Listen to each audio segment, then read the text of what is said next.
Hold on one second. We about to get to the bottom of this, ladies and gentlemen. This don't make no sense whatsoever. Welcome to the Dark Waters channel, where we explore mysteries, figure out the truth, dive into politics, and anything else you want to know about.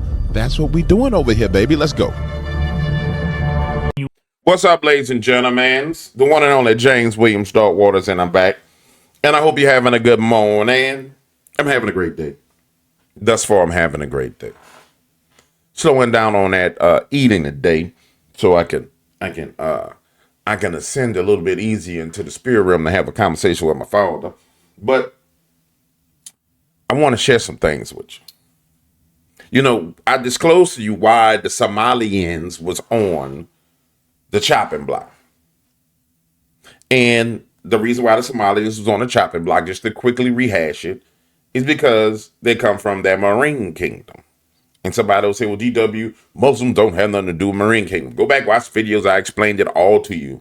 Go back and look at the territory. Go back and look at what pre-Adamite civilization was there. Adamic civilization was there. The old world civilization, which was there, which was Atlantis. And you understand that these are bloodlines steeped in iniquity. And you would say, well, James, well, you know, how can you determine their bloodline steeped in iniquity? Because of their IQ and because of their inbreeding. We've talked about this. And so now we have the Muslim Somalians on a chopping block. And now here comes the pride. And I want you to realize every time one of these groups gets hit by Donald Trump's words, there's a demonic manifestation of the whole group. It really is. Don't believe me? Look at Jasmine Crockett, right? When Jasmine Crockett got hit by Donald Trump, you watch the demonic manifestation of Jasmine Crockett's pride and everything. It's almost like he's got a special weapon that's like a spear that stabs through the flesh and hits the spirit of the demon and then makes it manifest. And then you saw Jasmine Crockett going crazy and crazy and crazy and crazy and crazy. In fact, I've said this about Donald J. Trump, that he's the chief dethroner of people in America. The normal way, the way you normally dethrone someone. And what is a dethroning? There's a dethroning in the natural realm, and then there's a dethroning in the spiritual realm. You see, Netanyahu came and tried to dethrone Donald Trump by getting him in a position where he could get judged by God. That's what Netanyahu was doing. Everybody else is like, oh, they're doing stuff for the Jews. You don't say nothing about the Jews. You left the Jews. You took the $7,000. No, I'm smart enough to know what a dethroning looks like and how it manifests. Better yet, the easiest way for you to see this is to take the liberals and the Somalians off the table. The best way for you to see it as a conservative person is for you to watch what happened after the murder of Charlie Kirk. Charlie Kirk gets murdered. Boom. A revival goes across the earth. People getting baptized everywhere. People doing this. People doing this. And then comes the you not MAGA, I'm MAGA thing. Started by Netanyahu. Him saying, oh, you know, these people are the woke right. And then the strife came in. And then the arguing and the fighting. God is not the author of confusion. And even now, you still have arguing and fighting. You have Tim Pool fighting with Candace Owens. And Candace Owens, I don't know. I don't even keep up with it. Because I don't care about the confusion. But you see the confusion. You had Nick Fuentes, Tucker Carlson, Megyn Kelly, Ben Shapiro. Which it's amazing that Ben Shapiro just went zip. He's done. He's quiet, right? Told you that was coming too. But the dethronings are done based upon how you react to what happens, based upon your behavior. Because God is fair. He is. He's a just God. So someone can attack you and go ham. And you could take it to him and let them just go ham, and they're eventually going to dethrone themselves, or he's going to dethrone them, And all you're doing is bringing it to him, bringing it to the Lord. Look what that person's saying. Look how they're behaving. Look what they're saying. Look how they're behaving. Look what they're doing. And then he judges them, right? Or someone can say something about you. You can go left, go crazy, get into pride, get into anger. And then next thing you know, you are the one that's being dethroned. Amanda Grace talked about this a little bit late last night. I was taking my shower. I was in the shower. I was like trying to get this dirt off my face. I'm like, and then I heard her say it. And I was like, I need to go back and listen to it. Matter of fact, we're going to listen to it together real quick. And then we're going to come back to these prideful water people, Somalians, because at the end of the day, they are going through the process of being dethroned. They are being triggered to act crazy while the Supreme Court goes through the birthright citizenship decision. Because the fact of the matter is, birthright and citizenship wasn't meant for you to come over here illegally, have a baby, and then for your child to be a citizen and they be an anchor baby for you to stay in the nation. Birthright citizenship was to freed slaves. Everybody be like, the white man didn't do nothing about slavery. Yes, they did. Yes, they did. All over the world, they did something about it.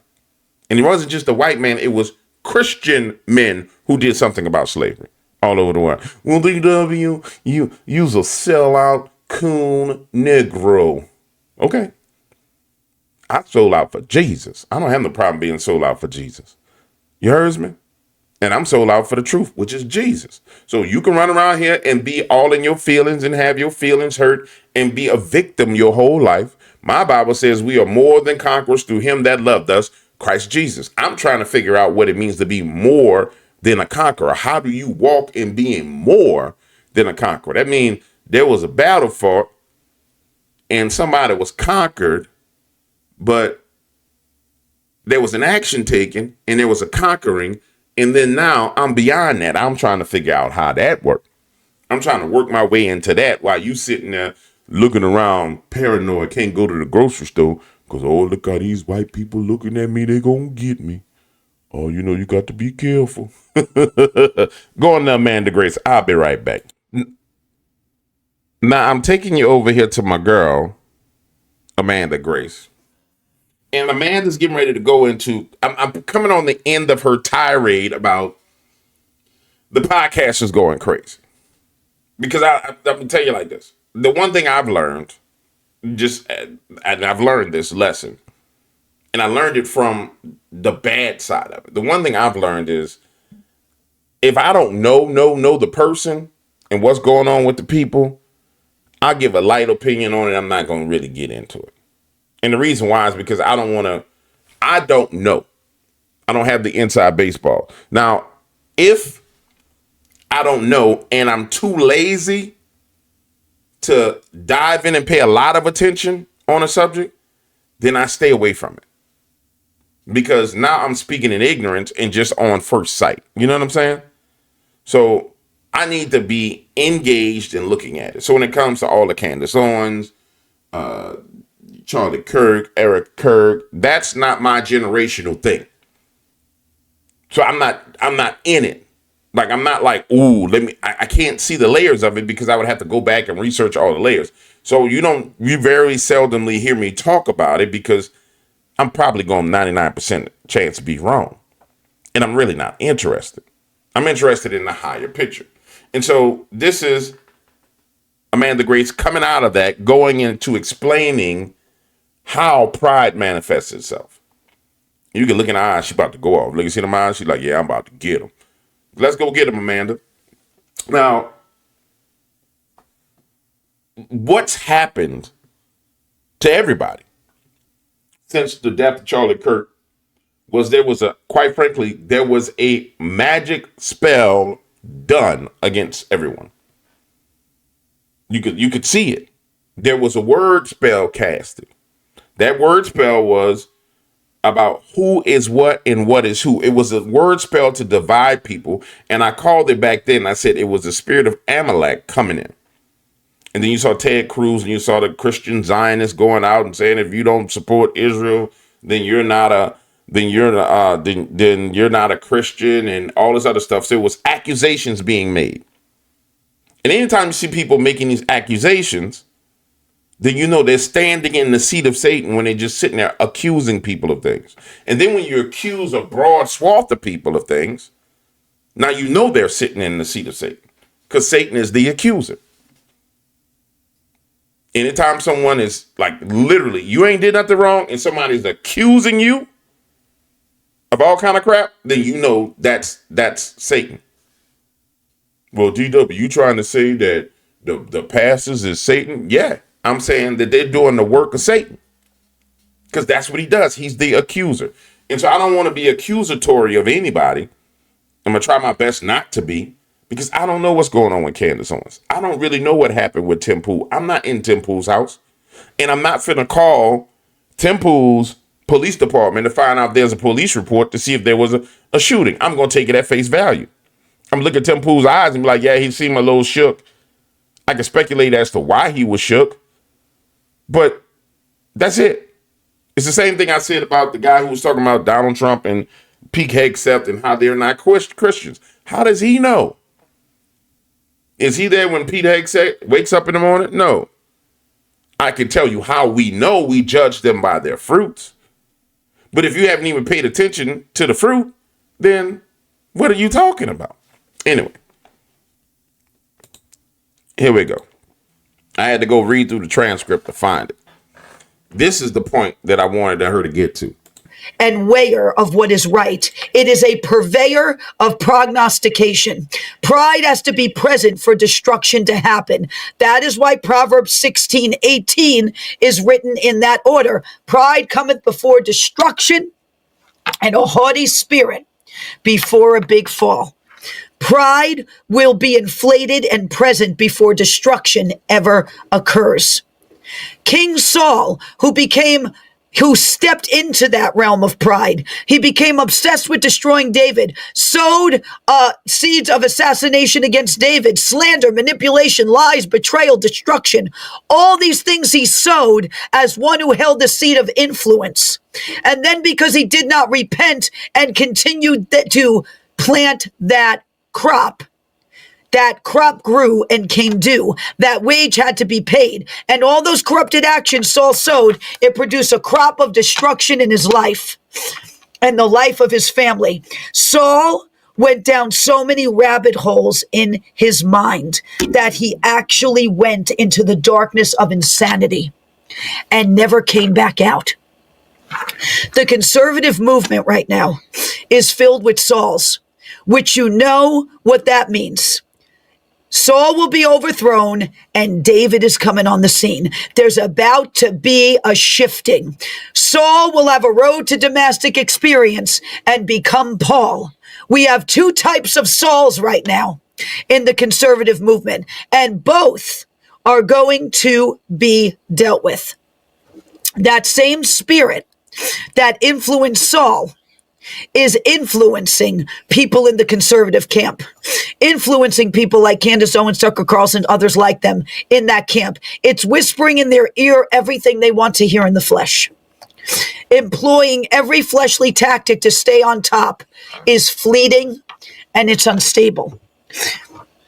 And what's happening is it's walking them to a cliff they can't even see, because the enemy has been able to counterfeit his voice to sound like a voice of light when really it's a deceptive voice walking them to a demise, utilizing them, then destroying them, because they have given the enemy through their actions legal rights of entry. Now that's where I'm gonna stop it, because everything that my sister says is absolutely perfect, except for I'm not gonna put it on an individual.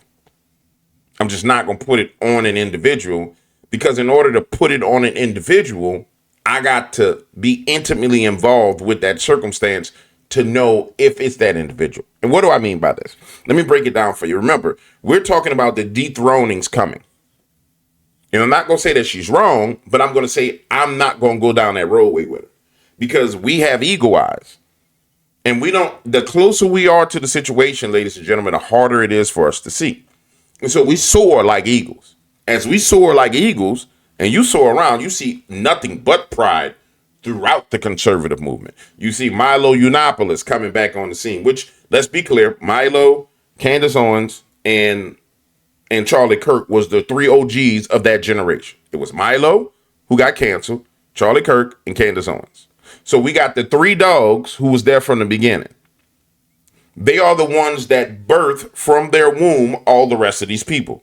Back in those days, there was no real Tim Pool. There was no what's the young guy's name that everybody talking about? That Lord clearly must be blocking me from saying this dude's name. The rest of these conservative pundits, young conservative pundits, weren't there. It was those three. It was those three that brought all those people into the White House. Remember, it was Candace Owens and Charlie Kirk that brought all those people into the White House. That's how you got Brandon Tatum and all the rest of these young conservative pundits. That's how you got the comedians. And you got all these people who became pundits. So if with an eagle eye, which is your responsibility, it's not your responsibility to be in the mud, in the muck. It's your responsibility to have the eagle eye and view the situation. From the eagle eye, there's a lot of people that's across the board that's in pride. Across the board. And being in a state of pride, or being in what I would call possession of pride, it can come and it can go based upon repentance. So if you come into pride, just so you know this, if you come into pride, you can build an altar to pride, which means that you stay being proudful and saying proudful things to the point to where you can't differentiate prideful thoughts in your mind, which is the spirit of pride talking to you, than your own thoughts. They just blend and now you're one. But then there's other people who you can sense when you're becoming prideful. And then there are systems where you reject pride. Let's talk about a system where you can reject pride in your life. When you get into a moment of crescendo where things are going extremely well, to reject pride as those things are going extremely well, you withdraw and go be with God.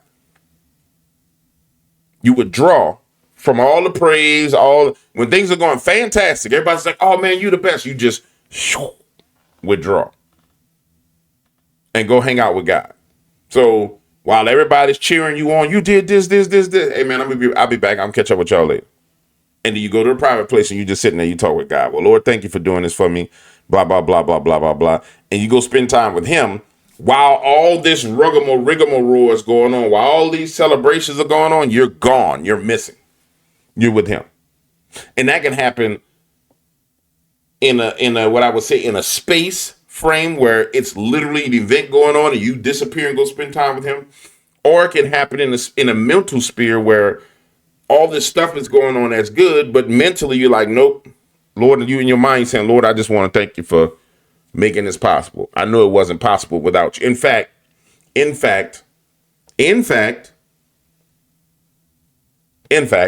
Shedeur Sanders did it during the football game. Hold on. Let me show you. In fact, here it is. Remember, we talked about Shedeur Sanders and the consecration that God was putting him through to be a great quarterback. And I was explaining to you, and this, remember, guys, the theme of this is thronings and dethronings. I was explaining to you that when God wants you to be great, he's going to put you through something. He's going to test your mettle. He's going to test your heart. So this is Shedeur Sanders and Jerry Jeudy. The prior game, they had this blow up on the sideline where him and Jerry Jeudy was arguing and fighting.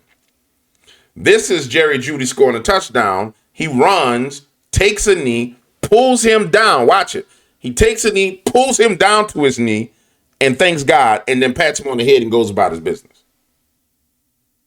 Now, for those of you who don't understand what's going on with the Shedeur Sanders drama, I've already explained to you it's a battle of altars and it's a battle of pride. People trying to make that young man be proud when he's not a proud young man. It's obvious by his actions. That's why I always say I'm careful to speak on people because you have to be invested to watch their actions. You have to watch the fruit. In fact, we have to be fruit watchers. I know that sounds crazy. Don't listen to words. Watch the fruit. Fruit watchers, baby. You a fruit watcher. You gonna pick up that fruit from that person? You're gonna say, let me see how this fruit looks. Oh, that's some good fruit right there. That's nice and ripe right there. That's some good fruit. You heard me? Don't be playing all these games. Watch the fruits, dog. Watch the fruits. All right. Let's go back to Amanda Grace. Now, what my sister was saying is, once you get to the point to where you allow that pride to come in, You open doors for judgment for the dethroning, right? Because pride cometh before destruction and a haughty spirit before a fall. So pride is directly related to destructions. But why is pride directly related to destructions? It's directly related to destructions because of what you do when you're in that pride. Pride is a place where you dishonor everyone. Pride is a place where you make the worst decisions. In that pride is where the foundation of the destruction is laid. So imagine your life being a 20-story office building. You're 20 years old. Every story of that building is a year of your life.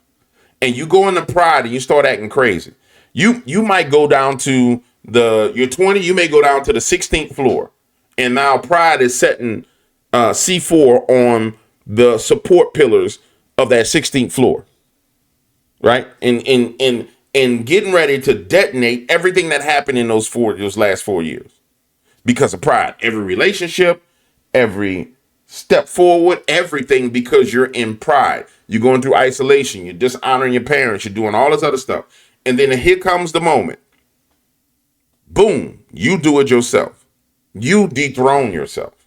Because God has these rules and laws and regulations there. And so he's sitting there saying, I could pull him out of this, but I've been trying to talk to him. I'm just going to let it be. And God sit back, fold his arms, and say, this is the only way you're going to learn, I see. And most people think like the judgment. And here's the craziest thing about judgments from God. Everybody thinks a judgment from God is a bad thing. It's not. His judgments are perfect. And what does that mean when you say his judgments are perfect? It means that his judgments are perfect for getting you where you need to get to. That's why I tell them all the time, hey, am I screwing up? Judge me today. Let's get it over with. Don't hold back. Don't hold back, big guy. Let's get it over with. Let me know what's up. Because it's his judgments are perfect for getting you where you need to get to. So even the person who's in pride that Amanda Grace is talking about, from her perspective, even that person, when those judgments comes and those dethroning comes and those going downs come, those demolitions come, he's demolishing you because he loves you. And people are like, that don't make no sense. You don't demolish somebody that you love. No, you don't, because you ain't God. And you don't know the hearts and you can't see the future. But he does because he loves you. I know it sounds crazy. I know it's like, man, this dude, he do it because he love you. That's if you want him. Now, let me clear. That's if you one of his children. Do it because he love you. Now, if you round around here and you just a Satanist and you his enemy, no, he doing it because he trying to bust you across your head. But deep in the recesses of his mind on the back end, it's like he don't want to see that clown perish either. He don't want to see the Somalians perish. He don't want to see the Muslims perish. He don't. But he does have a preference for his children. Those who accepted him, and rightfully so. Gave up your son, died on the cross. Yeah. If you rock with me, I rock with you. Just know what the Bible say. Okay. Got to go read it. Those who honor me, I will honor. Those who dishonor me, I will hold in light esteem. Lord, don't ever hold me in light esteem. I want to be highly esteemed with you. Don't put me in no light esteem category. You know what it means to be lightly esteemed by the Lord? No, sir. I don't want none of that. I don't want none of that. All right. So what are we talking about here? We're talking about the fact that pride is everywhere right now. It's not just in the conservative movement. It's not just, it was hovering around the White House. It's everywhere. And then we go back to the Somalians. What you're seeing from them is pride. This is how you know that the destruction is coming. So in your life, when you see someone or someone you love goes into being prideful, you automatically know a destruction is coming, or destructions, plural, are coming. And it's important to understand this. Now, with that being said, let's go back to the Muslims from the other, which are not a part of our kingdom, and let's look at them and watch the destructions. But now that you know it from the standpoint, when you watching them say stuff, You ain't getting upset. You ain't getting aggravated because it's spiritual law. And this is how you keep your mind. This is how you keep your mind focused on things above. Because people are like, man, how do you keep your mind focused on things above? Understand the laws of the kingdom of heaven. And so when I see this woman, I'm like, yeah. You're gonna get the business. When I see all these videos, y'all gonna get the business. You may not know, but I know you gonna get the business. So I'm sitting there kind of giggling. What are you gonna do if we say no? We don't want to assimilate. We don't want to be like you. You people are so fucking sick, honestly. Assimilate or you're not American. Who are you? What are you gonna do if we say no? We don't want to assimilate. We don't want to be like you. You people are so fucking sick, honestly. Assimilate or you're not American. Who are you? And the pride is the most prideful thing about it. Imagine how prideful you have to be to get on TikTok.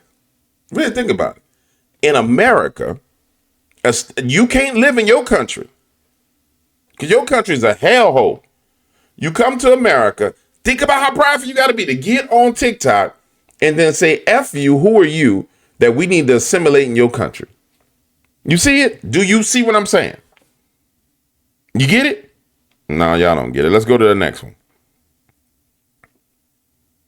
First things first, I'm actually so shocked that Trump is attacking us. I think Trump should be thanking us in multiple ways, and I'm going to explain. First things first, I think we are a good example of what the American dream can look like. Like Somali Americans, and it's making me sad and it's funny. Like I know Somali people are very funny. We're like the class clan who also happens to be valedictorian. Somalis in Minnesota are so successful. I take multiple trips a year to Minnesota and I leave so inspired. You have Somali only Somali-owned law firms, Somali-owned pharmacies, Somali-owned everything you can think of, and it's so inspiring to see that what my community could do in just 30 years. Literally, we came to this country not speaking English, not knowing anything. We're Black, Muslim, we're immigrant, and we're able to be that successful. It should be really applauded. Like, I need Trump to stand up and applaud for us because it's shocking. Literally, my friend just moved to Minnesota, and she was telling me how when she gave birth, it was an all Somali staff. Her midwife was Somali. Her doctors were Somali. Her nurses were Somali. Like, that is so beautiful to see, and it should be celebrated, okay? Second of all, Trump, you should be thanking my people for giving a random Midwestern state that much clout and money. Like, I don't think, other than Chicago, I think Minnesota is really popping when it comes to tourism because of Somali Americans like me, okay? So you should be thanking us because Minnesota would have been nothing if Somalis didn't move there. Like, if we're being honest, like, we have made that state pop and we have made it beautiful for the rest of the world. So you should thank us, and if you want, you can donate Minnesota to the great country of Somalia. Like, I think it's a nice trade-off.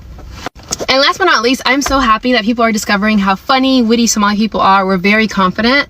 And although Trump said what he had to say, like, I want him to know, Yani, like, it didn't even, like, bother. Like, it didn't do anything to our confidence. We've heard everything you've said before. People always make fun of Somalia, da-da-da. But I still think I'm better than everyone. Like, God has made me Somali Muhammad. Like, I'm okay. I'm okay. On top of that, I'm Somali American, broski. Like, I'm winning on both sides. But yeah, it's just nice to see that everyone's realizing Somali people are very funny, very confident. And that's never gonna change. It has not changed since colonial days, baby boy. And it's not gonna change because somebody right now decided to make fun of us. We're actually winning the war, so. Are you seeing the pride? Are you seeing the different manifestations of it? I'm just keeping it. And hey, listen to me right now. I want you to listen to me. If you catch my black behind going into pride and going crazy, get in the comments like, yo, James, my dude, you bugging. Please, if you catch me going like that, please pull my coattail. Matter of fact, don't pull my coattail. Pull out a knife and stab it into my coattail and say, stop moving. Please.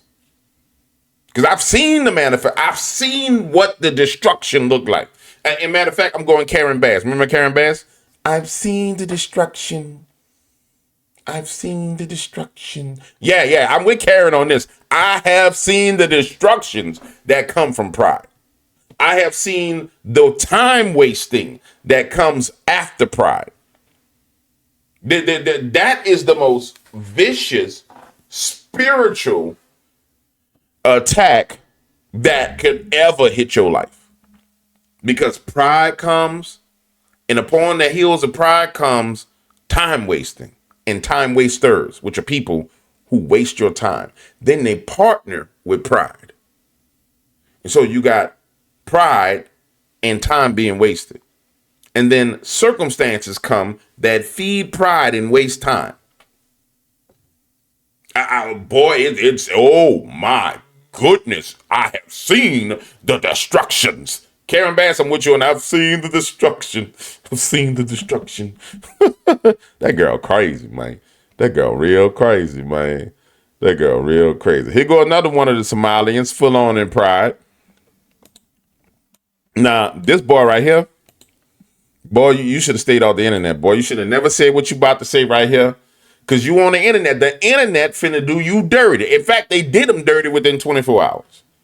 They found him, found his first name, found his last name, where he went to high school. But it's pride. Think about what pride it takes for you to be in America as a Somalian. To sit there and get on the internet and say something like this, man. I want a cheeseburger. I actually heard you guys pulled up to Otana, the big O, and you pulled up when I was not there? Yo, so puss-ass shit, boy. You gonna get popped next time I see you ass. Bring the whole cavalry.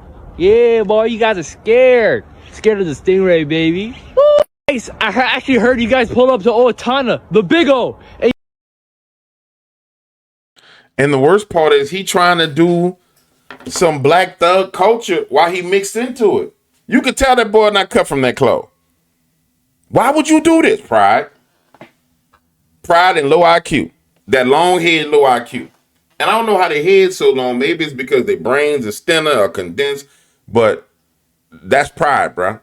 And so now they're going to make an example out of him. Hassan Muhammad. Yeah, Hassan Muhammad going to be an example going to get made out of Hassan Muhammad. And Hassan, all you had to do was just keep your head low, dog. Everybody know when the jump out boys is going crazy, you keep your head low. You don't be running around here, jump out boy, I'm over here. What you gonna do me? Nah, man, go inside. Them people not playing with you. Go inside. But it's okay. Because remember, we got a word from Prophet Hubert Angel when we did our late night videos, and he was saying the Lord was gonna make these Muslims talk this much. Because if he didn't make them talk, nobody would pay attention to him. And so he was going to trigger them to where they just talked and talked and talked and talked and talked in the West. While in the West, they're being exposed back in their homeland, he was going to be converting them. And it's true, they're being converted. That's what matter of fact, watch this. One of the interviews I just did, the brother was talking about how they're being converted at a rapid pace. Where they came from, but they come over here and they they won't fight. We gonna fight you. We gonna fight you.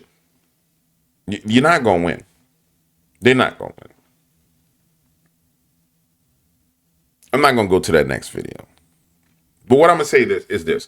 Let's surmise this, because I bounced all over the place.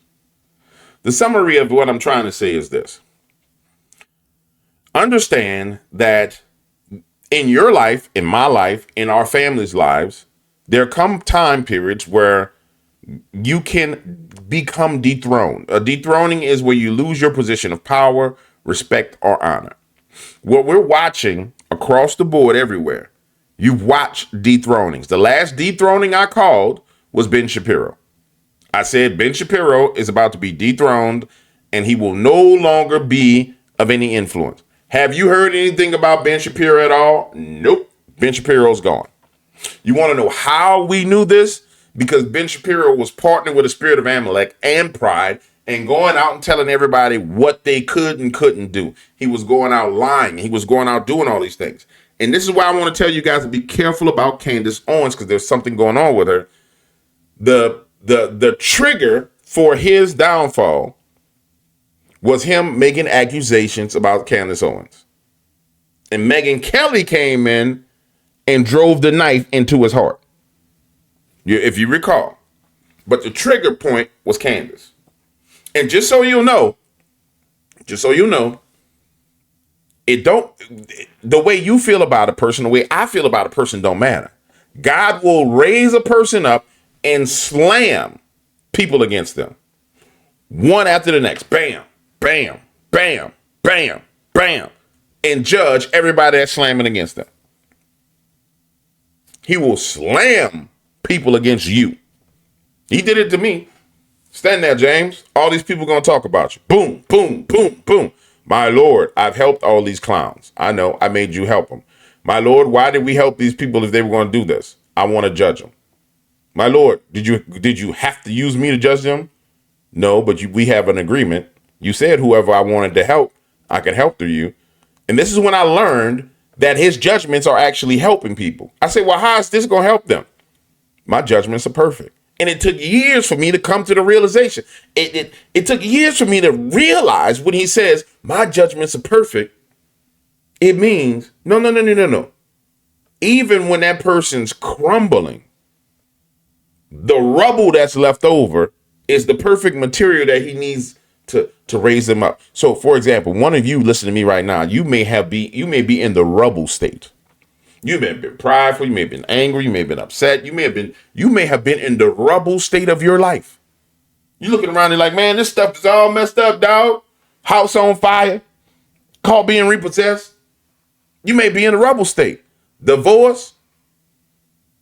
Yeah, you in the right place. Yeah, don't trip. You in the right place. You where he put you. The rubble state. Now, GW, I didn't do this to myself. Yes, you did. He just allowed the circumstances to go through for you to get there. You could have stopped the circumstance, but he allowed the circumstance for you to get there. And so while you're in that state of rubble, all you got to do is just start hanging out. Crack open that Bible, start reading, talking to him. And if you don't have no Bible, GW, I don't have no Bible. Go you behind outside, sit in the grass and say, God, if you're real, I want you to make yourself real to me. Jesus, if you have a plan for my life, Jesus, show me, come into me, talk to me, give me a sign right now. Please. Sign on the way. Sign incoming. Another thing I want to talk to you guys about real quick, and this video getting long.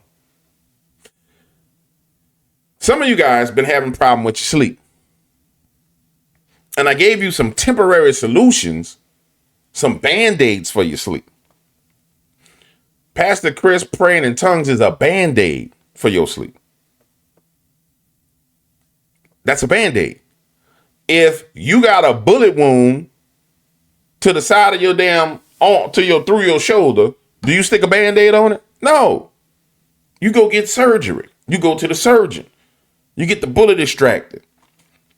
You see, the band-aid is not going to hold back the tide of the wickedness that's coming for you in your sleep and in your dream realm because you haven't went and dealt with what opened the door for it.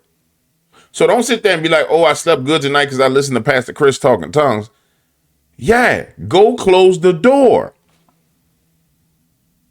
Go talk to the Lord and be like, Lord, I want to repent for what I was doing. Now, I can sit here and tell you 90% of the people who have trouble in the dream realm, I can tell you they doing one particular thing, but I'm not going to tell you. You know what that thing is you do on that phone. You know what you're looking at that opened that door. Close the door. Erase all that stuff. Stop looking at that stuff. Stop it and repent. And ask the Lord to help you resist. And then you resist the urges to look at that stuff. And then you will sleep. But you can't have it both ways. Everybody, you don't treat Jesus like a band-aid. You can't treat God, you can't hustle God. And the reason why you can't hustle God is because those things have a legal right to do what they do. And you gave them the legal right. So God can have mercy on you. Be like, oh, he put on Pastor Chris, speaking in tongues. And then them spirits going to go right to the courts of heaven. My Lord, they're going to have a piece of paper like this. My Lord, on January the 1st, 2025, Ian did this. On January the 2nd at 9 p.m. On January the 9th, 4 times at 7 p.m. On February the 1st, on my Lord, must I keep going, Judge? This is the behavior pattern, and we have a legal right to do what we're doing to him. And he gonna be like, yep. Because you gave the legal right. So don't give them the rights. Stop it. And it's the same thing with everything. Stop giving the legal rights. That's what Amanda Grace was talking about when it came to, the pride. Stop giving a legal right. And I'm telling you, this is how it works. Because we've been in prayer, we've been in the courts of heaven, and then literally you just accusation after accusation after accusation after accusation. I've had them done to me. Well, he didn't pay his employees. That's a lie. He didn't do this. That's a lie. But they're accusations. Now, what happens when it's a truthful accusation? And the average person doesn't pray, so they don't participate in this process. When you don't pray, you are in pride. I'm just going to keep it. A person who does not pray is a prideful person. You might not like hearing that, but if you don't pray, you proud. Because you say you don't need God help, you don't need anybody. And so therefore, since you proud, all the destructions, all the time wasters, all the perverters, all the spirits, they're like, oh yeah, we have one on our hands. We can devour him. Yes, bring forth the pain, bring forth the beast, bring forth the chains, bring forth the darkness. Yes. Could you imagine being in one of them Somali towns as a Christian trying to go to bed at night with all them things running around in that damn city? The reason why they don't want the bells ringing is because them damn demons don't want the bells ringing. Because the bells are a call to prayer. And they like, if anybody prays, it's going to weaken us. That's why they don't want the bells ringing. And then we stupid Christians, with the bells that ring at the Catholic Church are bothering the Somalians. We need to stop the bells. The next thing you know, they run people out of church, then they buy the church. Boy. But you know what? Y'all love y'all Somalis. You love your Muslims. Boy, they're so good. Boy, they're so sweet.